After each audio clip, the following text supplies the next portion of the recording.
Welcome back to Moonshine Performance. Today we're going to pull our motor in order to go through it for the upcoming racing season.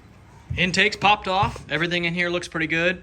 One of the things that we see right off the bat that we don't really like is the oil all the way up here on the intake gasket. Hopefully we're getting a decent seal on that. It doesn't look like we are. We've had troubles with like vacuum leaks and stuff before with other engines. This one didn't seem to be causing a problem, so we'll have to keep an eye on it. Maybe we'll get some thicker intake gaskets to try to make up for, sometimes the angles don't match on like the head versus the intake. It's a different brand, different manufacturer. They don't have the same tooling. Their, whatever degree may not be the same as this degree, even though it's the same exact degree on paper. So we might see what we can do about that just to make sure that's not going to cause a problem, because you'd hate to be sucking oil in, and air is our biggest concern because it's going to cause it to go lean and you could blow some stuff up. But other than that, everything looks pretty good so far. So rip the valve covers off. I think I'm going to pull the heads off next. He's popping all the bolts out of the bell housing, pulling the spark plugs out so we can turn the motor over and get the torque converter unbolted. I got it. Oh, you already got it? Spark plugs out so I get the impact in there. All right. Cool. We're moving right along.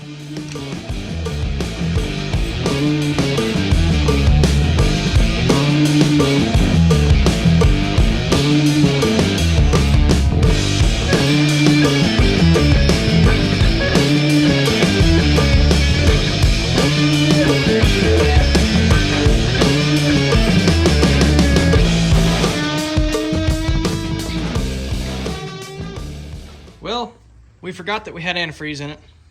A little bit anyway. So we have a couple cylinders with some antifreeze in it now. But whatever. We thought we had drained it all, but we did not. So there's some in there. That side, I'm going to try to pull that plug out of the bottom of the block, which is... Yeah, it's filled. Oh yeah, gosh darn it. That's why we couldn't drain it. We got the block filled with concrete, so there's just antifreeze. We filled it up to here, up to this level, like that, so we leveled the head surface. So it's about right there. So we just had antifreeze in the heads, and we tried to drain it to there, so all the antifreeze that is in there right now is here to about right, there, that little crotch of surface of area in there. So it's really unavoidable to get antifreeze everywhere. But whatever, that's the way it goes. We're gonna clean everything anyway. We got this block thrown on the stand here, and got it honed. We got the bearing clearances checked on the rods and the mains. Everything looked to be okay. We're sitting right around 3 thou on all of that. Going through, throwing the studs in right now. We're gonna throw the bearings in. The next step is checking crank end play right now. But here's the difference. We decided to go with a new set of pistons here. These are the old pistons. Rigging. Right, here's a dish in this piston right here.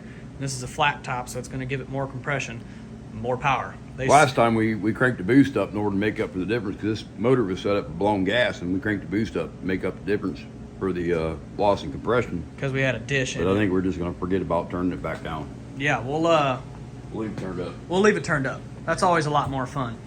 We like living on the risky side. Of course, with our GM block as well. But yeah, we're getting it thrown together here.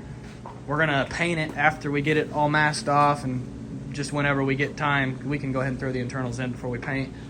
It's going well, though. Everything's going back together smooth. We haven't found a whole lot of bad things here.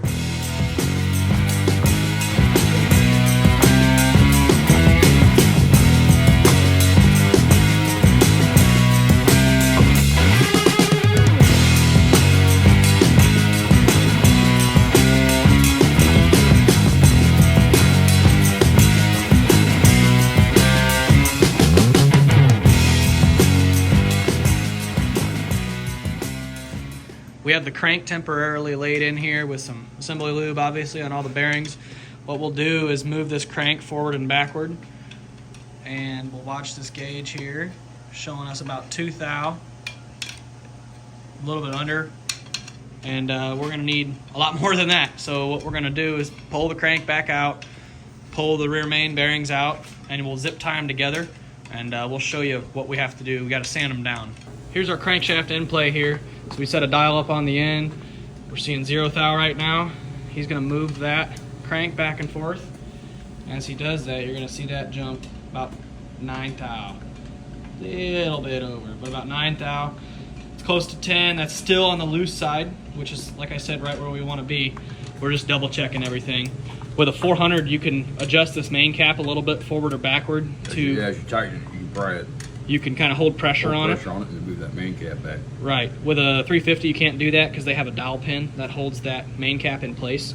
But if that's still not enough movement, like it happened to be in our case, we had to take those bearings out and sand them on that one side. Yeah, sand and rust. Make them smaller, and then that gives us more crankshaft end play. So that's right where we want to be.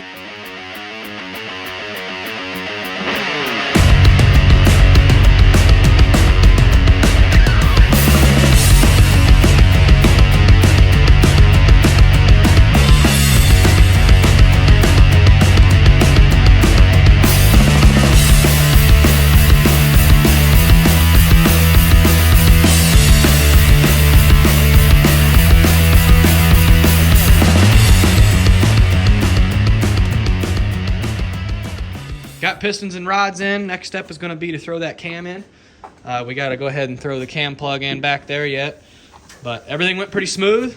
I like what I see on everything and tried to keep it as clean as I could. That's always rule number one when you're doing something like this. But he's mixing up some epoxy right now. Go ahead and spread it on the cam plug. We'll pound it in the back there, throw our cam in, and we'll also set camshaft end play as well. Throwing the cam in now. Make sure you lube her real well. Every single journal needs to get quite a bit of lube on there. Just go in real nice and slow. Don't force it. Just talk to it. She'll go in. I ripped off this crank gear here for the timing chain. So we got a new one coming. You may have seen me using a pipe wrench on it and cringing, but it was garbage, so don't worry. One thing I'd like to point out with a stroker motor like this is rod bolt to block clearance. So you may notice that bolt right there has been ground on the edge from like right there all the way up to there. And you'll also notice inside of the block here that that's been ground right there for to allow more clearance as well. So the issue that we're running into here, this motor had been set up multiple times before with these same rods, and that chamfer on the bolt where we ground on it is facing that direction rather than straight down where it would normally hit. So there's a full bolt material right there, meaning that it's going to be closer to the block. The general rule of thumb, he said back this out 2 turns and you should still be able to turn the motor over, and that tells you that you have enough clearance. So we're going to take this bolt out, and there's probably a couple more I think I noticed when I was throwing this together. But we're going to take that out, grind it around, probably about up to there, and then throw it back in, and hopefully either that or try to throw it back in and see if it just lines up. Hopefully that'll clear itself. This here is a Cloy's timing chain set. This is our favorite set, simply for the fact that it makes degreeing your cam a lot easier. On traditional sets, you would drill your hole out where that pin sits, and then you would put like a reducing spacer deal in there, and it would have that hole located in different areas, so you can change out, I don't know how many they come with, but you can change it out to get a different degree on the cam. 3 or 4. So they give you a few options, but this makes it a lot easier, so you don't have to do anything extra. You just kind of spin that thing in there and set it right where you want it. You're good to go. We did end up finding some of these things, but these are the cam degreeing buttons that you can put in there. As you can see, they have a hole drilled that's offset from the center. They have one that's squared up, which is this black one right here as well. But you throw these in there to get different degrees on your cam when you're trying to do that. We got some head studs in this thing now, getting ready to throw the heads on. There are a couple steps that we need to do before we do that. We're going to start degreeing the cam here. That's what this guy is for, to point to the degree wheel.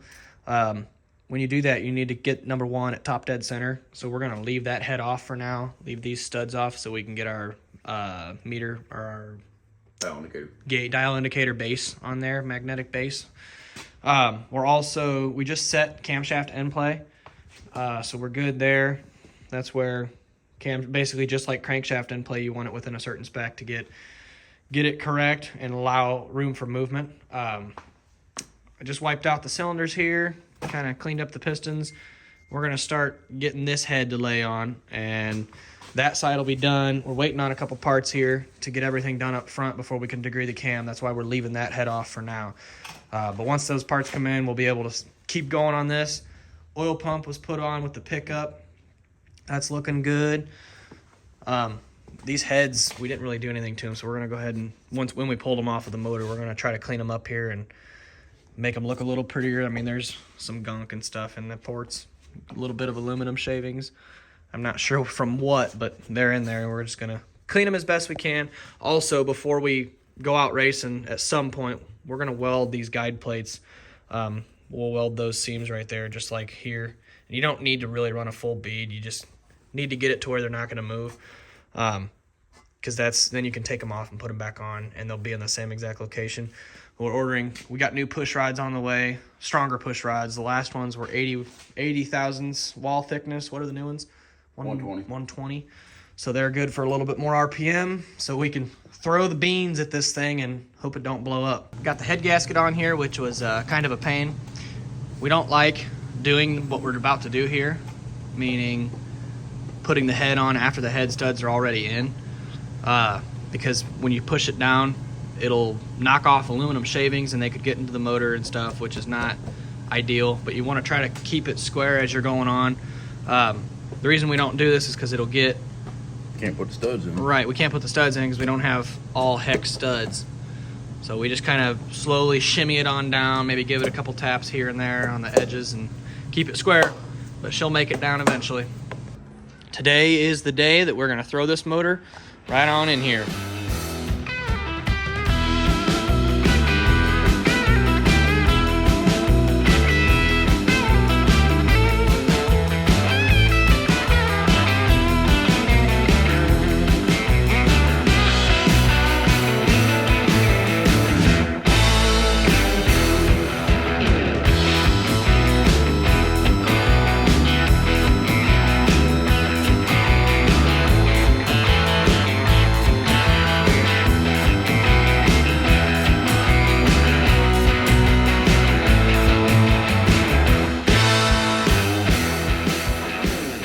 I don't know if we showed you, but here's how this fuel tank turned out. This is after we got it back from Anodize. We got all this bolted on here and mocked up. Nothing's tight, but this is our snorkel to force air into it. There's a plug in here that he couldn't get out, that he tried to see if it was going to help plug this thing, but we'll have to get that out. There's a check valve in here though, so if this, basically a rollover vent is what it would be called, if this falls over, we're not going to have all sorts of fuel leaking out of there and lighting on fire in case something like that's going on. But we got some of the fuel stuff in, put the puke tank on. I'm getting these mocked up here, just trying to, we didn't mark them, and one side of the bank sits back further than the other, so I wanted to make sure I got those in the correct position. You saw we got the blower bolted on and the scoop bolted on. These are just sitting on here. I don't even know if we have gaskets for that yet, but it's coming along. Motor's in, slid back, bolted down, puke tank's in, bolted down. All the fuel lines are tight. All this fuel stuff is good to go. We got that hose thrown in. Got to get a hose made up there to there, like I had mentioned earlier. What else? All the torque converter is all tightened up to the flywheel. We quit. We had just gotten the valves, the rockers lashed to 22 thou, and I was working on rerunning this oil line. We had a couple fittings. We had one fitting break and we didn't have a replacement, but for that particular hose, which was push lock, but we did have a stainless braided, so got that fitting in there. Goes to the oil pressure gauge. What else? We got the headers on. Everything's pretty well ready to go. Like I said, we got to do some stuff with the brakes. Give her some Gear. Huh? New distributor gear. Yeah, we got to get a new distributor gear. Check trans fluid. Check ring gear or rear end fluid. Check oil. Everything. Just check. But she's in the car. The next video, we're gonna go ahead and fire it. So thanks for watching. Stay tuned.